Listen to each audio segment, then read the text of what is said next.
యావత్తు సాక్షుల దగ్గర నుంచి ప్రతి మైండ్కి ఆశీర్వాదపూర్వకంగా, అభయమూర్తిగా, పరమ పవిత్రంగా, నాకన్నా పవిత్రమైన వాడు, గొప్పవాడు, శాశ్వతంగా మా వాక్ విశ్వరూపంలో ఉన్నాం చూసారా. మేమే తల్లి తండ్రి ఒకటైన రక్షణ వలయం, రక్షణ వ్యూహంగా ఉన్నామన్నమాట.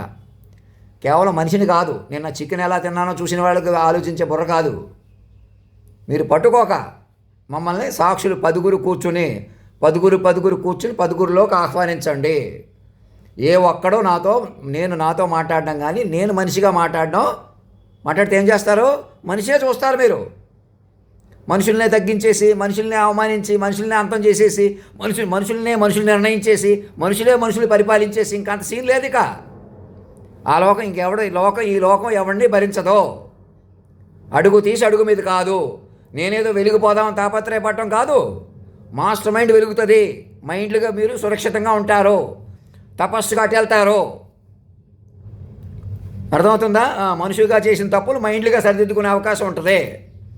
మళ్ళీ మీరు తపస్సు చేస్తే మీ వాళ్ళు అంతమైపోయిన వాళ్ళు, అవమానించబడ్డ వాళ్ళు కూడా మళ్ళీ బతికినంత పని జరుగుతుంది. వెనం లాంటివి, అవతార లాంటివి నాకు నుంచి ఎందుకు వచ్చినాయి అవి తెలిసి అటు వెళ్ళిపోతాం అనమాట. ఇంకా మైండ్ వ్యూహం తెలుస్తుంది అనమాట. అది నేనే మనిషిగా ఉన్నాను, నాకే డిసిప్లిన్ లేదు, అందం లేదు, బలం లేదు, తేజస్సు లేదు. అంత దేవుడైతే స్వామినారాయణ లాగా నీకు ఏదో అమాంతంగా శక్తులు ఉండాలి. స్వామినారాయణ గారి కంటే నేను ఇంకా ఆయన తర్వాత వాడిని. నీ యుగ పురుషుడిని ఎలాగా నన్ను పట్టుకుంటే వస్తాను. నన్ను కూడా మీరే దారిలో పెడతారు. సార్ దైవత్వాన్ని మీరే పెంచుకోవాలా. అలాంటి మేధావితనం, టెక్నాలజీ కూడా మేమే ఇచ్చి మీరు పట్టుకోవాలి కదా. నేను ఎందుకు అలా అయిపోతానో మీరు పట్టుకోక, మీకు తపస్సు లేక ఇంకా మనుషులు నిర్ణయిద్దాం, మనుషుల కొద్దీ చెలగాట మాడదాం, ఏదో తప్పు పడదాం, ఏదో ఒకటి మోసం చేద్దాం, అలాగే ఉండిపోదాం. ఇదంతా అజ్ఞానమా కాదా? పిచ్చితనం కడదాం. అరుస్తున్నాడు కాబట్టి, తిడుతున్నాడు కాబట్టి. ఏమంటున్నాడు? అరిచినా తిట్టినా ఎక్కడి నుంచో సూర్యుడి నుంచి వెనకాల నుంచి శబ్దాలు వినపడుతున్నాయి అంటున్నారు కదా. నేను మాట్లాడితే తెలుగు కూడా కాదు. ఏమంటున్నాను? మరి ట్రాన్స్లేట్ చేసి నాకు ప్రశ్న నా ముందు ఒక 1000 పేజీలు పెట్టండి. అప్పటికప్పుడు తమాషా ఆపేసేయండి. మనుషులు కదలకండి కొంతకాలం. ప్రధానమంత్రి గారు, ప్రెసిడెంట్ గారు అంగోలా ఎందుకు వెళ్తున్నారు? ఎవరు అడ్వైజర్లు? మళ్ళీ బిజినెస్ మొత్తం ఆపేమన్నానా? ఆన్లైన్ కూర్చోండి, ఇక్కడ పార్లమెంట్లో కూర్చోండి, అక్కడ పార్లమెంట్లో మాట్లాడండి. అలాంటి కొత్త పద్ధతిలోకి వెళ్దాం రండి.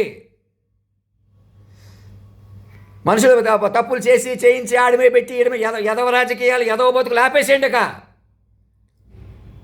ఏదో నేను చిన్న దొంగతనం చేశాను, మరి చాలా బంగారం అయ్యి పార్లమెంటు హైదరాబాద్ బిల్డింగ్ కట్టినప్పుడు, అక్కడ అసెంబ్లీ కట్టినప్పుడు కింద ఏదో బంగారం దొరికింది, బోల్డ్ అంత ఎవరో తీసుకుపోయారు. దాని గురించి దాని గురించి నాకు చెప్పట్లేదు కాబట్టి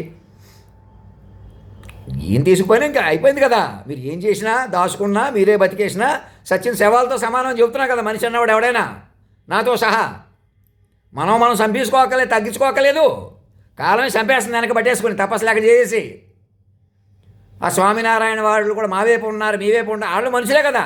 దేవుళ్ళు ఏంటి భూమి మీద మీకు చెప్పడానికి ఎవడైనా? ఇక్కడ దేవుళ్ళు ఎవరు లేరు. దైవత్వాన్ని మీరే పట్టుకోవాలా. తల్లిదండ్రుల్ని, వాక్ విశ్వరూపాన్ని తెలుసుకునే కొద్ది తెలిసే జగద్గురువుని మీరు పట్టుకోవాలా ఆహ్వానంగా. అర్థమవుతుందా? మానసిక వైద్య నిపుణులకి, ఆధ్యాత్మిక గురువులకి అసలు దేవుడు లేడు, దేవుడు మనమే తయారు చేసేసుకున్నాం, పెంచేసుకున్నాం. ఏంటి నేనే పెంచేసుకున్నాను అంత దేవుడు నా నుంచి వచ్చిన వాళ్ళు నా గురించి చెప్పారు. వాళ్ళకే ఆ వాయిస్ ఏదో చెబుతున్న వాళ్ళకే ఏ రిపోర్ట్ అందరికి ఇమ్మని ఎందుకంటున్నాను? ఇంకా భార్య భర్తలు చంపుకుంటున్నారు, బుద్ధి లేదా మీకు? నా గురించి ప్రచారం చేయండి అంటుంటే ఎక్కడో అక్కడ కూర్చుని నన్ను 10 ఆహ్వానించండి. అయ్యా మమ్మల్ని రా అంటారా? ఒక తండ్రి అండా? పిల్లలు మందలించరా? ఇంకా నక్సలైట్లు, తీవ్రవాదులు ఉన్నారా? బుద్ధి లేదు మీకు? నిత్యం దౌత్యం నడపండి రా అంటుంటే దౌత్య కార్యాలు ఎప్పుడు కూర్చోండి, అప్పటికప్పుడు యుద్ధాలేంటి? పాకిస్తాన్ మిమ్మల్ని కవ్వేస్తుందా? కింద ఏదో పనులు చేసుకున్నావు. కాలేజీ ప్రొఫెసర్స్, మేధావులు కూర్చొని ఎక్కడికక్కడ సార్ట్అవుట్ చేసుకోండి. ఓటర్ లిస్ట్ పట్టుకుని ఎలా మోసం చేశారు మమ్మల్ని? చిరంజీవి గారి పార్టీని ఎలా ఓడించారు? అలా మైండ్లుగా ఒకటి అవ్వండి. మోసాలు చేయటం వచ్చు, సరిదిద్దుకోవడం రాదు. చెప్పిన మాట వినండి. శాటిలైట్ ద్వారా సెక్యూరిటీ ఏర్పాటు చేసుకోండి. మా చుట్టూ మైండ్ నన్ను మనిషిగా మాట్లాడటం, నన్ను అప్పటికప్పుడు మనిషిగా అవమానించడం, మనిషిగా తగ్గించడం, యథా పనులు ఆపండి, దరిద్ర పనులు ఆపండి. ఇక మీరు మనుషులుగా ఉండడానికి పనికిరాని భూమి మీద మీరు అయ్యా మీరు ఆవేశపడకండి, శాంతంగా ఉండండి అని మమ్మల్ని ఆహ్వానించండి గౌరవంగా.